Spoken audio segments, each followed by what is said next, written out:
Volume 1, Chapter 15. It had been arranged that the two young ladies should proceed to London under Ralph's escort, though Mrs. Touchett looked with little favour on the plan. It was just the sort of plan, she said, that Miss Stackpole would be sure to suggest, and she inquired if the correspondent of the Interviewer was to take the party to stay at her favourite boarding-house. "I don't care where she takes us to stay, so long as there's local colour," said Isabel. "That's what we're going to London for." "I suppose that after a girl has refused an English lord she may do anything," her aunt rejoined. "After that, one needn't stand on trifles." "Should you have liked me to marry Lord Warburton?" Isabel inquired. "Of course I should." "I thought you disliked the English so much." "So I do, but it's all the greater reason for making use of them." "Is that your idea of marriage?" And Isabel ventured to add that her aunt appeared to her to have made very little use of Mr. Touchett. "Your uncle's not an English nobleman," said Mrs. Touchett, "though, even if he had been, I should still probably have taken up my residence in Florence."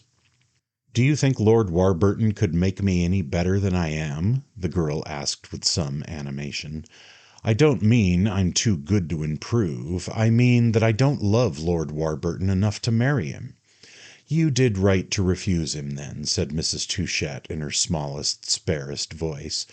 "Only, the next great offer you get, I hope you'll manage to come up to your standard." "We had better wait till the offer comes before we talk about it. I hope very much I may have no more offers for the present. They upset me completely." "You probably won't be troubled with them if you adopt permanently the Bohemian manner of life. However, I've promised Ralph not to criticize." "I'll do whatever Ralph says is right," Isabel returned. "I've unbounded confidence in Ralph." "His mother's much obliged to you," this lady dryly laughed. "It seems to me, indeed, she ought to feel it," Isabel irrepressibly answered. Ralph had assured her that there would be no violation of decency in their paying a visit, the little party of three, to the sights of the metropolis, but Mrs. Touchett took a different view. Like many ladies of her country, she had lived a long time in Europe. She had completely lost her native tact on such points, and in her reaction, not in itself deplorable, against the liberty allowed to young persons beyond the seas, had fallen into gratuitous and exaggerated scruples. Ralph accompanied their visitors to town and established them at a quiet inn in a street that ran at right angles to Piccadilly. His first idea had been to take them to his father's house in Winchester Square, a large, dull mansion which at this period of the year was shrouded in silence and brown holland. But he bethought himself that, the cook being at Gardencourt, there was no one in the house to get them their meals, and Pratt's Hotel accordingly became their resting place. Ralph, on his side, found quarters in Winchester Square, having a den there of which he was very fond, and being familiar with deeper fears than that of a cold kitchen. He availed himself largely, indeed, of the resources of Pratt's Hotel, beginning his day with an early visit to his fellow travellers, who had Mr. Pratt in person, in a large bulging white waistcoat, to remove their dish-covers. Ralph turned up, as he said, after breakfast, and the little party made out a scheme of entertainment for the day. As London wears in the month of September a face blank but for its smears of prior service, the young man, who occasionally took an apologetic tone, was obliged to remind his companion, to Miss Stackpole's high derision, that there wasn't a creature in town. "I suppose you mean the aristocracy are absent," Henrietta answered. "But I don't think you could have a better proof that if they were absent altogether they wouldn't be missed. It seems to me the place is about as full as it can be. There's no one here, of course, but 3 or 4 millions of people. What is it you call them? The lower middle class? They're only the population of London, and that's of no consequence." Ralph declared that for him the aristocracy left no void that Miss Stackpole herself didn't fill, and that a more contented man was nowhere at that moment to be found. In this he spoke the truth, for the stale September days in the huge half-empty town had a charm wrapped in them as a colored gem might be wrapped in a dusty cloth. When he went home at night to the empty house in Winchester Square, after a chain of hours with his comparatively ardent friends, he wandered into the big dusky dining room, where the candle he took from the hall table after letting himself in constituted the only illumination. The square was still, the house was still. When he raised one of the windows of the dining room to let in the air, he heard the slow creak of the boots of a lone constable. His own step in the empty place seemed loud and sonorous. Some of the carpets had been raised, and whenever he moved he roused a melancholy echo. He sat down in one of the armchairs. The big, dark dining-room table twinkled here and there in the small candlelight. The pictures on the wall, all of them very brown, looked vague and incoherent. There was a ghostly presence, as of dinners long since digested, of table talk that had lost its actuality. This hint of the supernatural, perhaps, had something to do with the fact that his imagination took a flight, and that he remained in his chair a long time beyond the hour at which he should have been in bed, doing nothing, not even reading the evening paper. I say he did nothing, and I maintain the phrase, in the face of the fact that he thought at these moments of Isabel. To think of Isabel could only be for him an idle pursuit, leading to nothing and profiting little to anyone. His cousin had not yet seemed to him so charming as during these days spent in sounding, tourist fashion, the deeps and shallows of the metropolitan element. Isabel was full of premises, conclusions, emotions. If she had come in search of local color, she found it everywhere. She asked more questions than he could answer, and launched brave theories as to historic cause and social effect that he was equally unable to accept or to refute. The party went more than once to the British Museum, and to that brighter palace of art which reclaims for antique variety so large an area of a monotonous suburb. They spent a morning in the Abbey and went on a penny steamer to the Tower. They looked at pictures both in public and private collections, and sat on various occasions beneath the great trees in Kensington Gardens.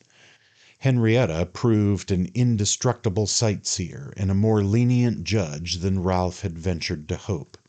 She had indeed many disappointments, and London at large suffered from her vivid remembrance of the strong points of the American civic idea. But she made the best of its dingy dignities, and only heaved an occasional sigh and uttered a desultory "well," which led no further and lost itself in retrospect. The truth was that, as she said herself, she was not in her element. "I've not a sympathy with inanimate objects," she remarked to Isabel at the National Gallery, and she continued to suffer from the meagreness of the glimpse that had as yet been vouchsafed to her of the inner life. Landscapes by Turner and Assyrian bulls were a poor substitute for the literary dinner parties at which she had hoped to meet the genius and renown of Great Britain. "Where are your public men? Where are your men and women of intellect?" she inquired of Ralph, standing in the middle of Trafalgar Square, as if she had supposed this to be a place where she would naturally meet a few. "That's one of them on the top of the column, you say, Lord Nelson. Was he a lord, too? Wasn't he high enough that they had to stick him 100 feet in the air? That's the past. I don't care about the past. I want to see some of the leading minds of the present. I won't say of the future, because I don't believe much in your future." Poor Ralph had few leading minds among his acquaintance, and rarely enjoyed the pleasure of buttonholing a celebrity, a state of things which appeared to Miss Stackpole to indicate a deplorable want of enterprise. If I were on the other side, I should call, she said, and tell the gentleman, whoever he might be, that I had heard a great deal about him and had come to see for myself. But I gather from what you say that this is not the custom here. You seem to have plenty of meaningless customs, but none of those that would help along. We are in advance, certainly. I suppose I shall have to give up the social side altogether. And Henrietta, though she went about with her guidebook and pencil, and wrote a letter to the interviewer about the Tower, in which she described the execution of Lady Jane Grey, had a sad sense of falling below her mission. The incident that had preceded Isabel's departure from Gardencourt left a painful trace in our young woman's mind. When she felt again in her face, as from a recurrent wave, the cold breath of her last suitor's surprise, she could only muffle her head till the air cleared. She could not have done less than what she did, this was certainly true. But her necessity, all the same, had been as graceless as some physical act in a strained attitude, and she felt no desire to take credit for her conduct. Mixed with this imperfect pride, nevertheless, was a feeling of freedom, which in itself was sweet, and which, as she wandered through the great city with her ill-matched companions, occasionally throbbed into odd demonstrations. When she walked in Kensington Gardens, she stopped the children, mainly of the poorer sort, whom she saw playing on the grass. She asked them their names, and gave them sixpence, and, when they were pretty, kissed them. Ralph noticed these quaint charities. He noticed everything she did. One afternoon, that his companions might pass the time, he invited them to tea in Winchester Square, and he had the house set in order as much as possible for their visit. There was another guest to meet them, an amiable bachelor, an old friend of Ralph's who happened to be in town and for whom prompt commerce with Miss Stackpole appeared to have neither difficulty nor dread. Mr. Bantling, a stout, sleek, smiling man of 40, wonderfully dressed, universally informed, and incoherently amused, laughed immoderately at everything Henrietta said, gave her several cups of tea, examined in her society the bric-a-brac, of which Ralph had a considerable collection, and afterwards, when the host proposed they should go out into the square and pretend it was the fête champêtre, walked round the limited enclosure several times with her, and, at a dozen turns of their talk, bounded responsive, as with a positive passion for argument, to her remarks upon the inner life. "Oh, I see. I dare say you found it very quiet at Gardencourt. Naturally, there's not much going on there when there's such a lot of illness about. Touchette's very bad, you know. The doctors have forbidden his being in England at all, and he has only come back to take care of his father. The old man, I believe, has half a dozen things the matter with him. They call it gout, but to my certain knowledge he has organic disease so developed that you may depend upon it he'll go some day soon, quite quickly. Of course, that sort of thing makes a dreadfully dull house. I wonder they have people when they can do so little for them. Then I believe Mr. Touchette's always squabbling with his wife. She lives away from her husband, you know, in that extraordinary American way of yours. If you want a house where there's always something going on, I recommend you go down and stay with my sister, Lady Pensel, in Bedfordshire. I'll write to her tomorrow, and I'm sure she'll be delighted to ask you. I know just what you want. You want a house where they go in for theatricals and picnics and that sort of thing. My sister's just that sort of woman. She's always getting up something or other, and she's always glad to have the sort of people who help her. I'm sure she'll ask you down by return of post. She's tremendously fond of distinguished people and writers. She writes herself, you know, but I haven't read everything she has written. It's usually poetry, and I don't go in much for poetry, unless it's Byron. I suppose you think a great deal of Byron in America," Mr. Bantling continued, expanding in the stimulating air of Miss Stackpole's attention, bringing up his sequences promptly and changing his topic with an easy turn of hand. Yet he nonetheless gracefully kept in sight of the idea, dazzling to Henrietta, of her going to stay with Lady Pensel in Bedfordshire. I understand what you want. You want to see some genuine English sport. The Touchettes aren't English at all, you know. They have their own habits, their own language, their own food, some odd religion even, I believe, of their own. The old man thinks it's wicked to hunt, I'm told. You must get down to my sister's in time for the theatricals, and I'm sure she'll be glad to give you a part. I'm sure you act well. I know you're very clever. My sister's 40 years old and has 7 children, but she's going to play the principal part. Plain as she is, she makes up awfully well, I will say for her. Of course, you needn't act if you don't want to."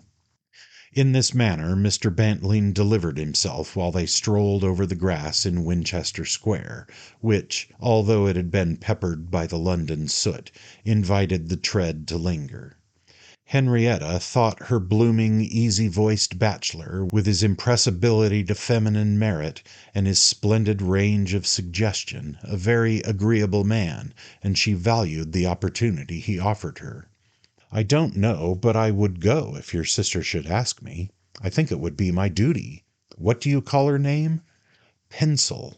It's an odd name, but it isn't a bad one." "I think one name's as good as another. But what's her rank?" "Oh, she's a baron's wife, a convenient sort of rank. You're fine enough, and you're not too fine." "I don't know but what she'd be too fine for me. What do you call the place she lives in? Bedfordshire?" "She lives away in the northern corner of it. It's a tiresome country, but I dare say you won't mind it. I'll try and run down while you're there." All this was very pleasant to Miss Stackpole, and she was sorry to be obliged to separate from Lady Pensel's obliging brother. But it happened that she had met the day before, in Piccadilly, some friends whom she had not seen for a year, the Miss Clymers, 2 ladies from Wilmington, Delaware, who had been travelling on the Continent and were now prepared to re-embark. Henrietta had had a long interview with them on the Piccadilly pavement, and though the 3 ladies all talked at once, they had not exhausted their store. It had been agreed, therefore, that Henrietta should come and dine with them in their lodgings in Jermyn Street at 6 o'clock on the morrow, and she now bethought herself of this engagement. She prepared to start for Jermyn Street, taking leave first of Ralph Touchett and Isabel, who, seated on garden chairs in another part of the enclosure, were occupied, if the term may be used, with an exchange of amenities less pointed than the practical colloquy of Miss Stackpole and Mr. Bantling. When it had been settled between Isabel and her friend that they should be reunited at some reputable hour at Pratt's Hotel, Ralph remarked that the latter must have a cab. She couldn't walk all the way to Jermyn Street. "I suppose you mean it's improper for me to walk alone," Henrietta exclaimed. "Merciful powers, have I come to this?" "There's not the slightest need of your walking alone," Mr. Bantling gaily interposed. "I should be greatly pleased to go with you." "I simply meant that you'd be late for dinner," Ralph returned.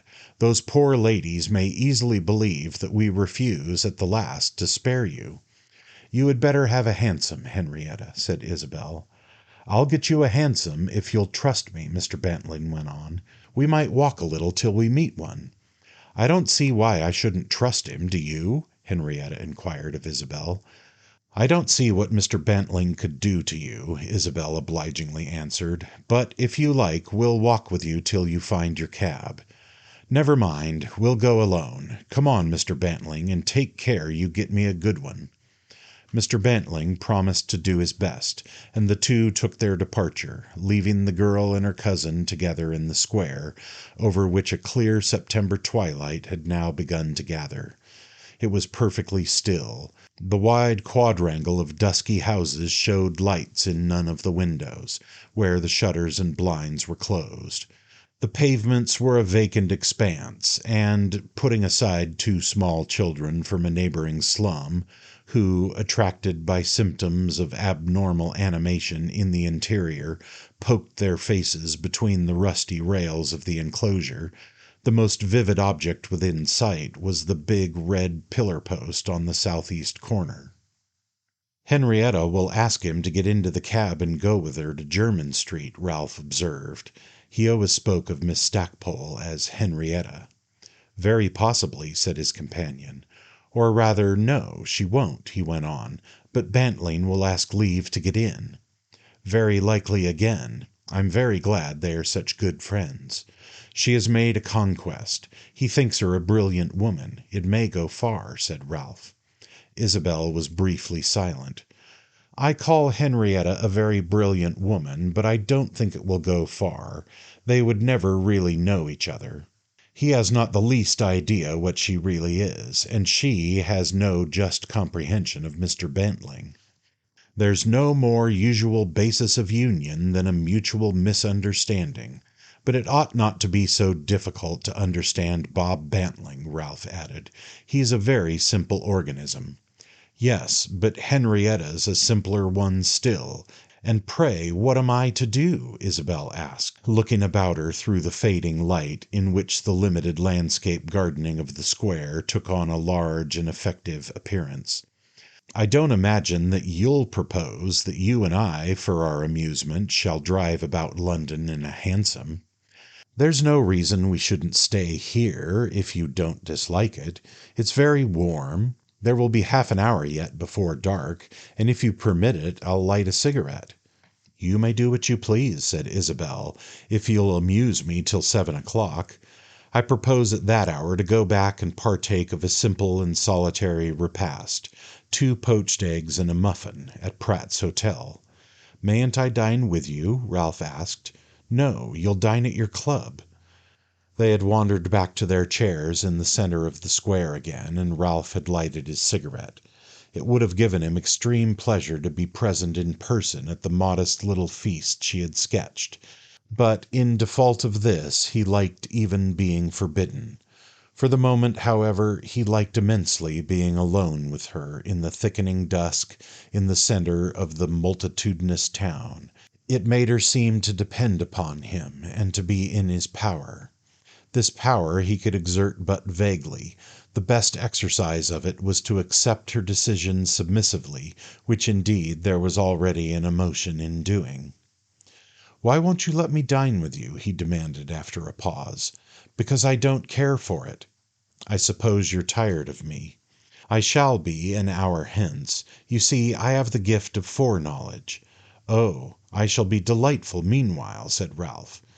But he said nothing more, and as she made no rejoinder, they sat some time in a stillness which seemed to contradict his promise of entertainment. It seemed to him she was preoccupied, and he wondered what she was thinking about. There were 2 or 3 very possible subjects. At last he spoke again. "Is your objection to my society this evening caused by your expectation of another visitor?" She turned her head with a glance of her clear fair eyes. "Another visitor? What visitor should I have?" He had none to suggest, which made his question seem to himself silly as well as brutal. "You've a great many friends that I don't know. You've a whole past from which I was perversely excluded. You were reserved for my future. You must remember that my past is over there, across the water. There's none of it here in London." "Very good, then, since your future is seated beside you. Capital thing to have your future so handy." And Ralph lighted another cigarette, and reflected that Isabel probably meant she had received news that Mr. Caspar Goodwood had crossed to Paris. After he had lighted his cigarette he puffed it a while, and then he resumed. "I promised just now to be very amusing, but you see I don't come up to the mark, and the fact is there's a good deal of temerity in one's undertaking to amuse a person like you. What do you care for my feeble attempts? You've grand ideas, you've a high standard in such matters. I ought at least to bring in a band of music or a company of mountebanks." "One mountebank's enough, and you do very well. Pray go on, and in another 10 minutes I shall begin to laugh." "I assure you I'm very serious," said Ralph. "You do really ask a great deal." "I don't know what you mean. I ask nothing." "You accept nothing," said Ralph. She colored, and now suddenly it seemed to her that she guessed his meaning. But why should he speak to her of such things? He hesitated a little, and then he continued, "There's something I should like very much to say to you. It's a question I wish to ask. It seems to me I've a right to ask it, because I've a kind of interest in the answer." "Ask what you will," Isabel replied gently, "and I'll try to satisfy you." "Well, then, I hope you won't mind my saying that Warburton has told me of something that has passed between you." Isabel suppressed a start. She sat looking at her open fan. "Very good. I suppose it was natural he should tell you." "I have his leave to let you know he has done so. He has some hope still," said Ralph. "Still?" "He had it a few days ago." "I don't believe he has any now," said the girl. "I'm very sorry for him, then. He's such an honest man." "Pray, did he ask you to talk to me?" "No, not that. But he told me because he couldn't help it. We're old friends, and he was greatly disappointed. He sent me a line asking me to come and see him, and I drove over to Lochley the day before he and his sister lunched with us. He was very heavy-hearted. He had just got a letter from you." "Did he show you the letter?" asked Isabel with momentary loftiness. "By no means, but he told me it was a neat refusal. I was very sorry for him," Ralph repeated. For some moments Isabel said nothing. Then, at last, "Do you know how often he had seen me?" she inquired. "5 or 6 times." "That's to your glory." "It's not for that I say it." "What then do you say it for?" "Not to prove that poor Warburton's state of mind's superficial, because I'm pretty sure you don't think that." Isabel certainly was unable to say she thought it, but presently she said something else. "If you've not been requested by Lord Warburton to argue with me, then you're doing it disinterestedly, or for the love of argument." "I've no wish to argue with you at all. I only wish to leave you alone. I'm simply greatly interested in your own sentiments." "I'm greatly obliged to you," cried Isabel with a slightly nervous laugh. "Of course you mean that I'm meddling in what doesn't concern me. But why shouldn't I speak to you of this matter without annoying you or embarrassing myself? What's the use of being your cousin if I can't have a few privileges? What's the use of adoring you without hope of a reward if I can't have a few compensations? What's the use of being ill and disabled and restricted to mere spectatorship at the game of life if I really can't see the show when I've paid so much for my ticket? Tell me this," Ralph went on while she listened to him with quickened attention. "What had you in mind when you refused Lord Warburton?" "What had I in mind? What was the logic, the view of your situation that dictated so remarkable an act?" "I didn't wish to marry him, if that's logic." "No, that's not logic, and I knew that before. It's really nothing, you know. What was it you said to yourself? You certainly said more than that." Isabel reflected a moment, then answered with a question of her own. "Why do you call it a remarkable act? That's what your mother thinks, too." "Warburton's such a thorough good sort. As a man, I consider he has hardly a fault. And then he's what they call here no end of a swell. He has immense possessions, and his wife would be thought a superior being. He unites the intrinsic and extrinsic advantages." Isabel watched her cousin as to see how far he would go. "I refused him because he was too perfect then. I'm not perfect myself, and he's too good for me. Besides, his perfection would irritate me." "That's ingenious rather than candid," said Ralph. "As a fact, you think nothing in the world too perfect for you." "Do you think I'm so good?" "No, but you're exacting all the same, without the excuse of thinking yourself good. 19 women out of 20, however, even of the most exacting sort, would have managed to do with Warburton. Perhaps you don't know how he has been stalked." "I don't wish to know. But it seems to me," said Isabel, "that one day when we talked of him you mentioned odd things in him." Ralph smokingly considered. I hope that what I said then had no weight with you, for they were not faults, the things I spoke of. They were simply peculiarities of his position. If I had known he wished to marry you, I'd never have alluded to them. I think I said that as regards that position, he was rather a skeptic. It would have been in your power to make him a believer. I think not. I don't understand the matter, and I'm not conscious of any mission of that sort. You're evidently disappointed, Isabel added, looking at her cousin with rueful gentleness. You'd have liked me to make such a marriage. Not in the least. I'm absolutely without a wish on the subject. I don't pretend to advise you, and I content myself with watching you with the deepest interest. She gave rather a conscious sigh. I wish I could be as interesting to myself as I am to you. There you're not candid again. You're extremely interesting to yourself. Do you know, however, said Ralph, that if you've really given Warburton his final answer, I'm rather glad it has been what it was. I don't mean I'm glad for you, and still less, of course, for him. I'm glad for myself. Are you thinking of proposing to me? By no means. From the point of view I speak of, that would be fatal. I should kill the goose that supplies me with the material of my inimitable omelettes. I use that animal as the symbol of my insane illusions. What I mean is that I shall have the thrill of seeing what a young lady does who won't marry Lord Warburton. That's what your mother counts upon, too, said Isabel. Ah, there will be plenty of spectators. We shall hang on the rest of your career.